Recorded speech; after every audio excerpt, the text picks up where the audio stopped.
and the story came out today that the USFL, the United States Football League, which, Ryan, you were too young. You don't remember that, right? No, I don't, Rob. Thanks for dating me, Rob. I'm sorry. You were too young, but I was a guy who watched the United States Football League. I actually went to a United States Football League game, the New Jersey Generals with Herschel Walker on the team, and I sat all the way at the top. It was a sellout crowd at Giant Stadium. I mean, the league had really good players, and I liked the league. And it gave the NFL some competition. It allowed players to get paid some big money. I loved it. But the time has come and gone. And, Ryan, what's up with just the idea that they just keep starting these football leagues? All these leagues are coming and going. What was it, Rob G, the AAF? What was that league? Yeah, you got the AAF, then you got the XFL, which is coming back at the same time as the USFL next year. And the XFL, that was when it first started like 20-some-odd years ago on NBC. They had a network, everything. It was okay for a few weeks, and then people lost interest. And now they're trying to bring it back. I think who bought that league? The Rock bought the league for like a bag of bagels and $10 or something because they couldn't keep up the financial commitments. Those other leagues folded quickly. The AAF, I think, couldn't even meet the payroll and in week 2. And now here we go to United States Football League. I don't understand the whole notion. People don't love football, Ryan. You know what they love? They love the NFL. That's what they love. Or the major college football. It's not anything. You can't put anything on and go, oh, it's a football game and people are going to watch. Because people love football. Because all these leagues keep coming and going. Because the talent level, right? Don't we want to see the best of the best? Look at these basketball leagues, Ryan. The G League. And now what is the other league that they're coming up with? Overtime League. I mean, Ryan, the CBA, the this, the that. We got all these leagues. People want the creme de la creme, the best of the best. Am I missing something? This Overtime League and the G League and then the Summer League. Which one am I watching? Enough. I want basketball. I want the best basketball players available to watch. And the other stuff I'm not interested in. Well, for one, Rob, the one thing you said is it didn't have enough time. So hopefully they budgeted out, 5 or 10 years worth of losses because it may take that long to get the league, off its feet.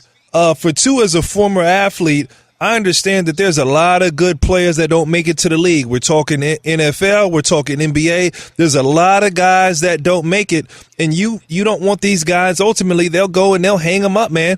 But, Rob, the one ththing that you also have to look at is star power. So the reason you don't watch these leagues, you don't have the same interest because I heard when you said, the first time the ASFL was out, Herschel Walker, you remember the name. So if you get a star or a guy at cusp of making it to the league, or maybe Tim Tebow doesn't make it and he comes and plays for a team, lives out his dreams, the league is gonna skyrocket. And there's more ways now to market these teams. And as you scrutinize the G League, I want you to know the G League has also done a great job of having the G League Ignite team. Now you say, what is the Ignite team? The Ignite team is where you can see a couple of these young kids who chose to forfeit college and are going to be top lottery picks in the league. So you get to see what they're worth. So, the NBA is using creative ways there. But ultimately, Rob, you have to understand that you have to be patient with the league. And once you get a storyline or a superstar or something going on with the league, it's going to be something that you're going to want to watch, Rob. But I will admit, I think it's like take patience. Well, but the problem is, Ryan, and here's the problem I think with some of these leagues, is that they think that like I like that there's a football season, right? I like that I'm looking forward to next year and changes and whatnot. I don't want football 24/7 every day of the year. I mean, that it's like working it's like you love ice cream, Ryan, right? You love ice cream until you start working at the ice cream factory, and you could have all the ice cream you want. Then all of a sudden it doesn't taste as good, or it's not as refreshing or rewarding as it was before when it was a treat to be able to get ice cream. Do you know what I'm saying? It's an oversaturation of sports, and they keep trying, thinking that they're going to strike pay dirt.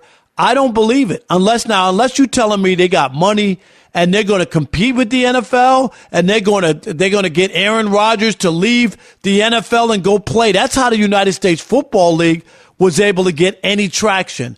But to see also-rans and guys who weren't good enough to make the NFL watching that league, I just don't know how that works. Please tell me how that works if it's only also-rans and guys who weren't good enough for the NFL. No, that's not an appeal. But like I said, if there's one name, if there's a storyline, there's star power, there's a lot of good players out there who don't make the league, or maybe one of these leagues becomes a minor league for the NFL where the practice, players come out and play. But like if you know a guy is going to be the next best thing, okay, or he's exciting or fun to watch, and it only takes one, you may have to have some patience. And, it's no different than like jumping into the restaurant business. You want to expect that you're going to go 2 or 3 years without making a profit, and you got to be okay with paying bills off. And if they're not equipped to doing that, they shouldn't be doing a league. But Rob, might I add, with social media, there's so many different other venues in which you can bring in fans, you can market, you could get sponsors on board,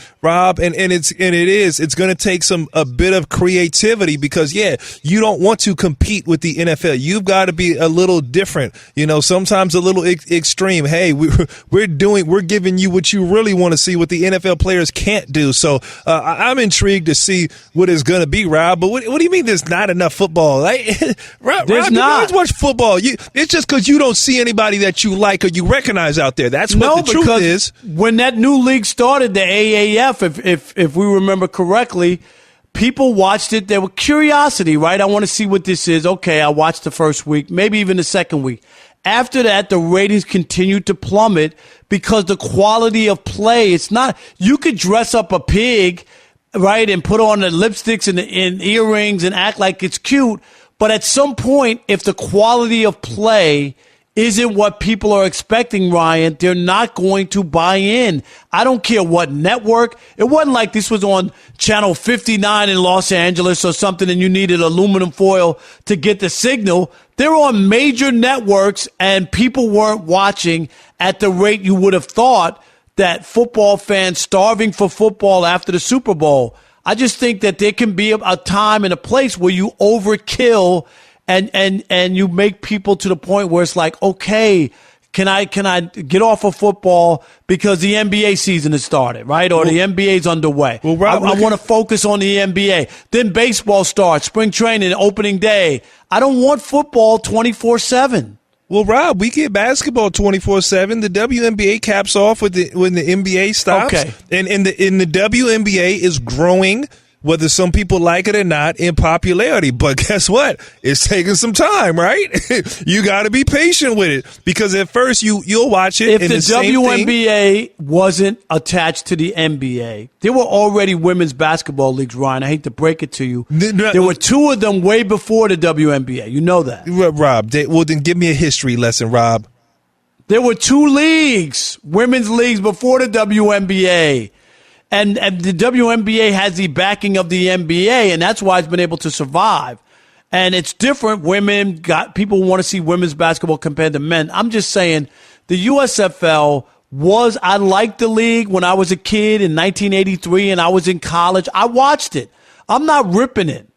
But I just think this is a bad idea to continue to throw money at. You know what? You might as well go to the Chicago, the Sears Tower and just dump the money off the top of the Sears Tower. It's the same thing. Yeah, but Rob, listen, yes, the WNBA has the backing of the NBA, but it was also allowed patience in which that it could grow and start to, turn a bit of a profit. But think about it. You can stream your games online now. You got highlights that can hit social media. You got to have highlights. You got to have stars. If this league can come to grow that, who knows where it could be. And who knows that it may not be formidable enough to where the NFL may say, hey, man, we want to have a little brother league. We want to connect with somebody else. We'll bring you to the table. So I'm intrigued, Rob. But like you said, the golden thing that I think we're both echoing and saying, I'm sure the fellas and the ladies at home that are listening can agree to, is it's going to take some time, Rob. And if they can afford themselves time, you could be okay. I'll give you the history lesson of women's basketball. So, the WBL, Women's Pro Basketball League, was 1978 through 81. Failed. The ABL, American Basketball League, that was 1996 to 1998.